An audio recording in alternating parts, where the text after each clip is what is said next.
Good morning, students. So I hope you have understood whatever we discussed yesterday. Yesterday we started with a new and the last chapter in biology, that is our environment, and we discussed about ecosystem. Ecosystem consists of two components, that is biotic and abiotic components. Biotic components is again divided into three parts, that is the producers, the consumers, and the decomposers. What are producers? Producers include all green plants and certain blue-green algae which can produce the food by photosynthesis, comes under the category called as producers.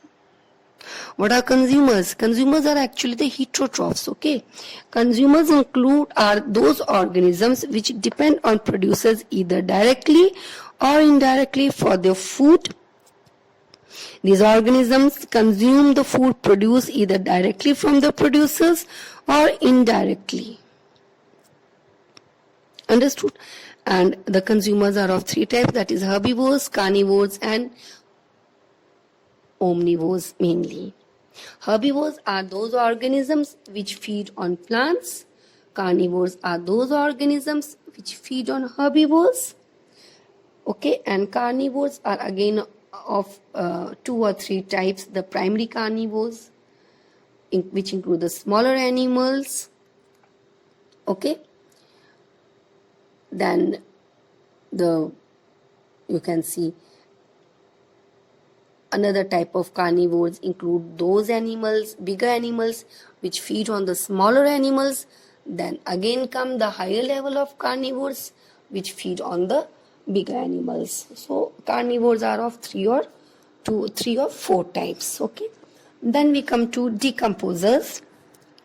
Children, decomposers are actually the microorganism comprising mainly of bacteria and fungi, which breaks down the dead remains and waste products of organism and converting the complex organic substances into the simpler inorganic substances that goes into the soil and are used up once more by the plants. This all you have done in class 9th in cycles.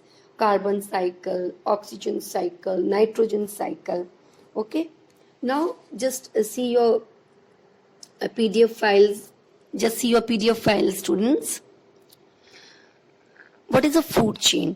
Food chain is a series of organisms interrelated in their feeding habits, the smallest being fed upon by larger one, which in turn is fed by a still larger one. Just see here food chain story. Here flower is a producer which is eaten by caterpillar. Caterpillar is a consumer because it is eating flower, but it's a herbivore. This caterpillar is in turn eaten by frog. Here the frog eats the caterpillar. Frog is a carnivore, a lower level of carnivore. Now this frog is eating a caterpillar, but itself is eaten by a snake, which is a higher level of carnivore. This snake is eating frog, but itself is eaten by a owl, which is still higher level of carnivore. Okay. Now trophic levels. Each step or level of the food chain forms trophic level. I hope it is clear to everyone. Each step. What do you mean by each step? Now flower, what is flower? Flower is a producer. So this is one step. Then caterpillar is a herbivore, which is another step. Frog is the carnivore, which is eating the herbivore. So this is another step. Okay. So students, the step or the level in the herbivore is called as trophic levels. And it is shown in the form of a pyramid. But before discussing about pyramids, let us discuss the characteristics of a food chain. Please hear carefully. All food chains start from the producers, which receive energy from sunlight. Next, each food chain shows repeated eating, which means that every organism eats an organism and is subsequently eaten by other organisms. Next point, unidirectional flow of energy occurs in food chain from the sun to green plants and subsequently to various consumers. Next point, and the last point, each food chain proceeds in a progressive straight line. I hope it is clear to everyone what is progressive straight line. So just remember, food chain is unidirectional. What do you mean by food chain is unidirectional? Now just see this example here. Flower is eaten by caterpillar, caterpillar is eaten by frog, frog is eaten by snake, and snake is eaten by owl. It is in one direction. It cannot be in the other or the reverse direction. Like owl cannot be eaten by snake, snake cannot be eaten by frog, frog cannot be eaten by caterpillar. So it is not bidirectional. It is only in one direction. So I already told you what are trophic levels. Okay. So trophic levels, each level or step is called as the trophic level, which is shown in the form of a pyramid. Now please see this pyramid.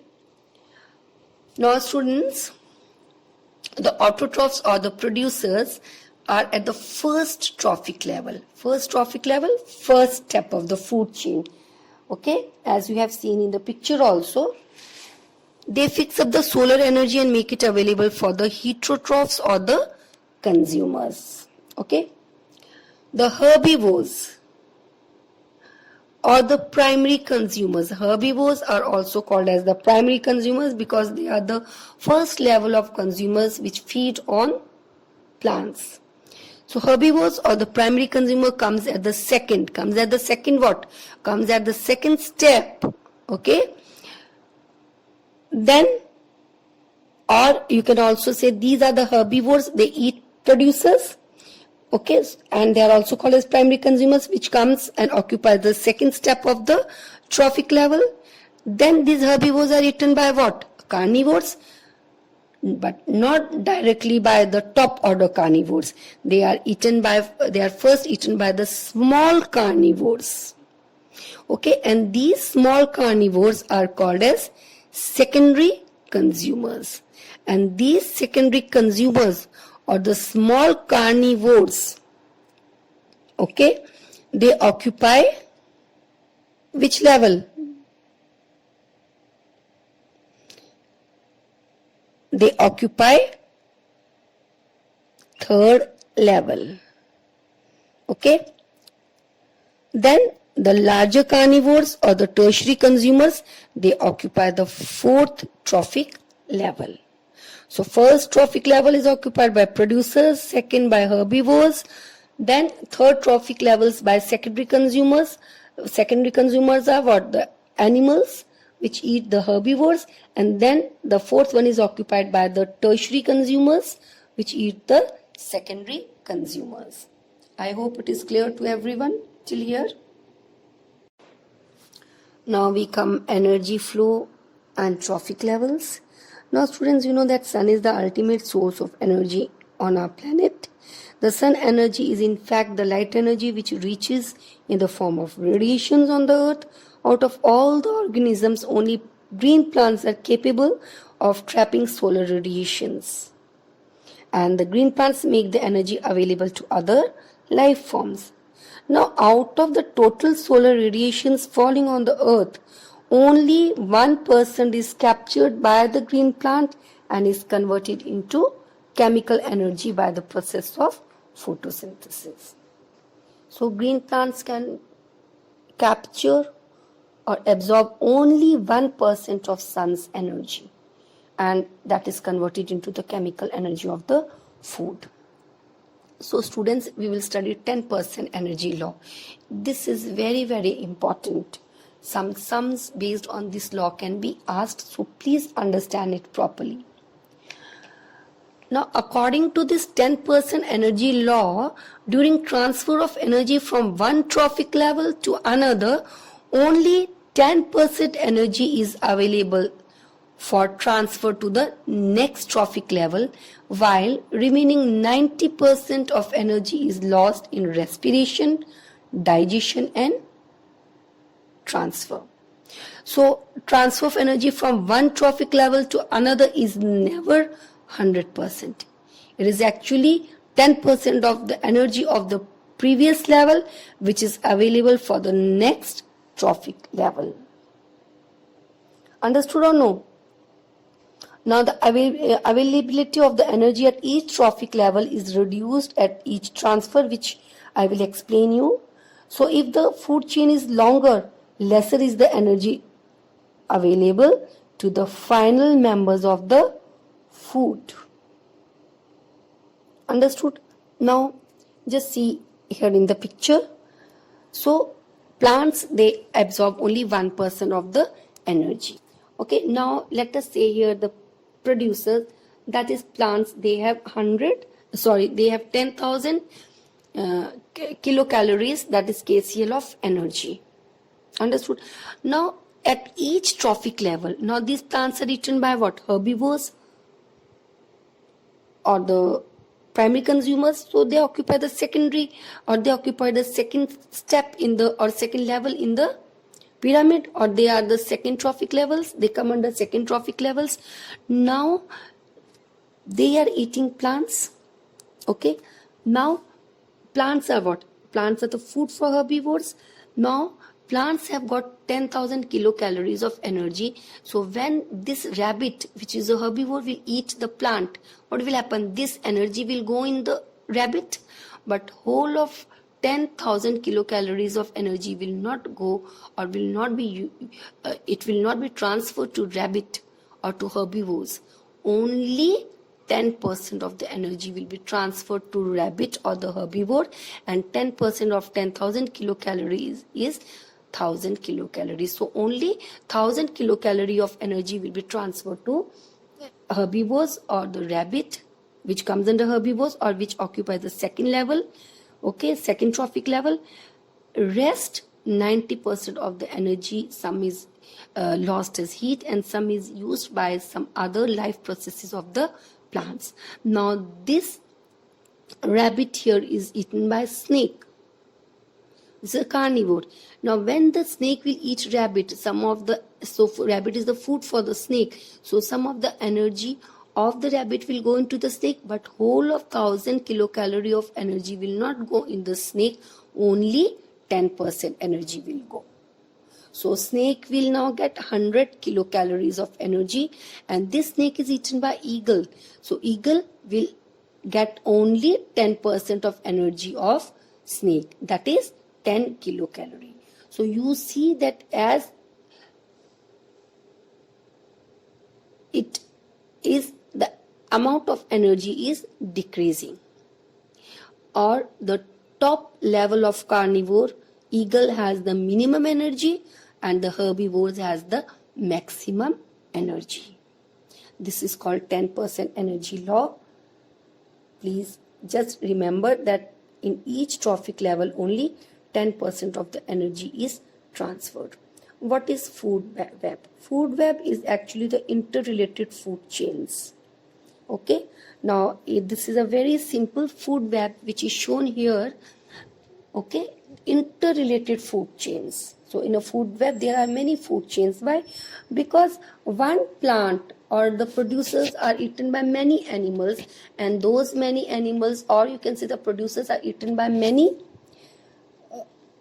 different types of herbivores, which in turn are eaten by different type of carnivores, or which in turn is eaten by many other top level of carnivores. So it is not fixed that herbivore, such and such herbivore is eaten by such and such carnivore. Okay, so it is interrelated food chains. I hope it is clear to everyone. Now you see this picture, and in this picture you can see it very clearly that goat is a herbivore. This goat eats green plant, but this green plant is also eaten by rabbit. Now this goat, okay, now you can see here the producer is eaten by more than many different types of herbivores. Here just for the simplicity they have shown only two herbivores, that is goat and rabbit. Now this goat can be directly eaten by lion, this goat can be eaten by jackal. Okay, Now this jackal can be eaten by lion. Now the producer is eaten by rabbit.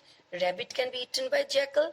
Rabbit can be eaten by wildcat, and then this wildcat and jackal can be eaten by lion.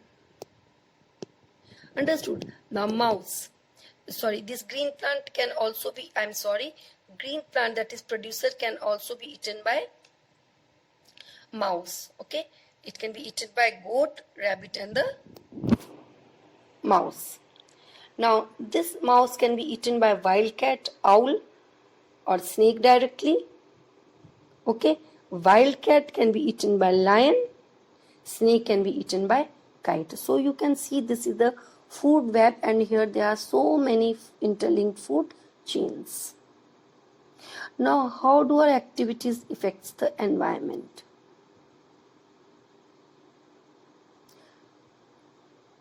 How do our activities infect the environment?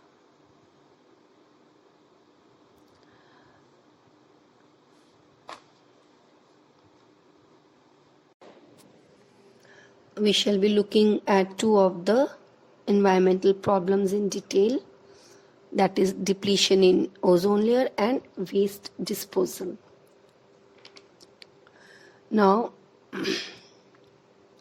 depletion in the ozone layer. Ozone is O3. It's a molecule which is formed by 3 atoms of oxygen. Here one oxygen, that is O2, which is called as oxygen molecule, is essential for all aerobic forms of life. We all breathe in air, so which oxygen is going in our body? That is molecular oxygen, that is O2. Actually, students, ozone is a deadly poison. However, but at higher levels of the atmosphere, this ozone, it performs a very, very important function, that it absorbs the ultraviolet radiations from the sun. These radiations are highly damaging to organisms and is known to cause skin cancer in human beings. Ozone at higher levels of the atmosphere is a product of UV reacting on oxygen molecule. Okay, and this high energy ultraviolet radiation, it splits the molecular oxygen into free oxygen, and these oxygen atoms can combine with molecular oxygen to again form ozone. Okay, you can refer page number 262. So here it is very easy. The molecular oxygen, that is broken into oxygen atoms, and oxygen atoms can combine and it forms the ozone. So in this way the UV radiations are absorbed. The amount of ozone in the atmosphere begins in 1980s, which is linked to synthetic chemicals, to the use of synthetic chemicals like chlorofluorocarbons, which are used as refrigerants and at fire extinguishers. Okay, I hope it is clear to all of you about ozone depletion. Okay, so ozone molecule is first of all dissociated in atoms, and then these atoms, they combine with oxygen molecule to form ozone. So first oxygen molecule it will absorb UV radiation, and it's an endothermic reaction. It will dissociate into oxygen atoms, and since there is oxygen is present in the air, so this oxygen atom will combine with oxygen molecule and can form ozone again. Okay, and this destruction and formation of ozone molecules balance each other in normal conditions, which results in the absorption of atmosphere and prevent them from reaching to the earth. Ozone depletion is what? Thinning up of ozone layer. So because of use of such materials, the ozone layer was reduced, and it causing thinning of the ozone shield day by day, and this is called as, this thinning of the ozone layer is ozone depletion. Now waste disposal. I have already discussed with you that there are two types of waste, biodegradable and non-biodegradable waste. Waste and non-biodegradable waste should be treated separately. You know, biodegradable waste can be converted into manure which can be used up by the plant to increase the fertility, whereas non-bio waste can be recycled, can be reused and can be reduced. So they should be treated separately. Okay. Now, students, what do you mean by garbage? Garbage, the waste which is produced at home, is called as the garbage. Okay. What is garbage?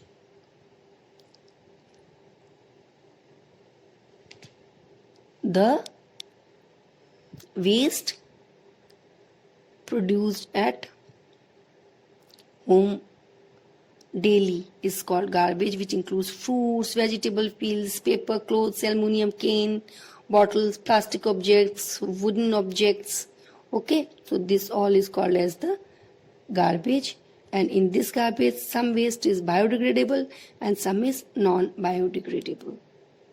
And the disposal of waste should be done in a scientific way, and there are very many ways to dispose the waste.